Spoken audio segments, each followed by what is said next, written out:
So it was Memorial Day, and I had just finished preschool. I was a whole 5 years old, and my sister was 8. And I thought she was really cool because she was a whole 3 years older than me.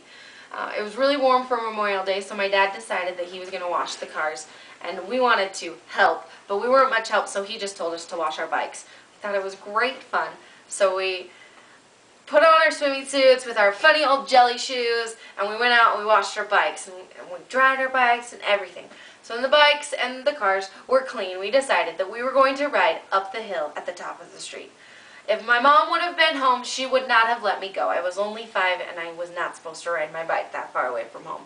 But my dad, being slightly a pushover, said that it was fine because he just had other stuff to do. So me and my sister took off, still wearing our cool swimming suits. Mine was pink with Minnie Mouse on the front. It was my favorite. And we got to the top of the hill. It seemed to take forever because I was 5 and everything takes forever when you're 5. So we get to the top. My sister turns around and goes, "Okay, let's do this." And I freeze. There's no way I'm going down this hill. It's huge. It's a whole like 200 yards or something. I'm going to die. My sister goes, no, it's easy, really. I'm going to show you. So she goes first. She takes off. Makes it look really easy. So I'm like, okay, I can do this. She's halfway down the street, and I climb on my bike, and I'm ready to go. I take off, and it's great for about 5 whole seconds. And then I hit a rock.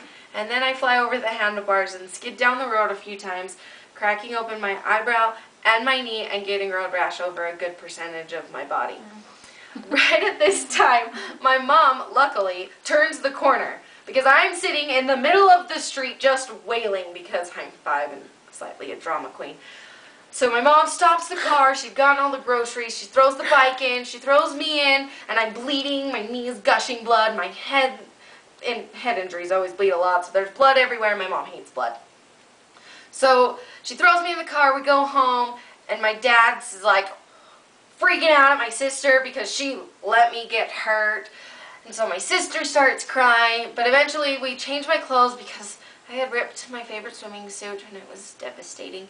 And change my clothes, we go to the hospital, and the emergency room puts a bandage around my head and one around my leg, and then we sit, and we sit, and we sit, because it's an emergency room, so that's what you do there.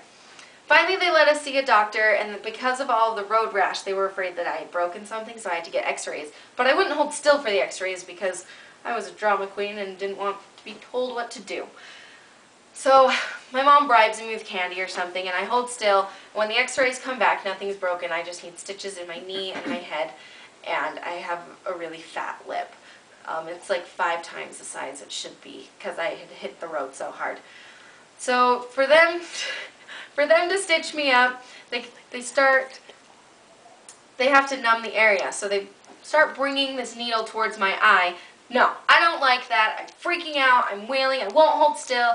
So it takes 2 doctors, 3 nurses, and my dad to hold me down long enough to get the anesthetic in so that I won't be able to feel the stitches being put in. Same thing on my leg. I just won't have any of it. They finally stitch me up and send me home. I have a brace on my leg because if I bend my knee, my stitches will pop out. My lip's still huge, and I'm still crying because I was not happy about what had just happened. It was Memorial Day, so we had a party at my grandma's house, and we all go to my grandma's house, and I was only the 2nd grandchild, so everybody makes a big deal about my new injury, and I get lots of ice cream and popsicles because my lip is so huge that I can't get food in, so I just have to have lots of cold things. I get to spend the next week in my mom's bed, which was like, you never do that. I got to lay in bed all day, every day, and watch TV, and all of my aunts and uncles brought me coloring books and games and all kinds of fun stuff to keep me entertained.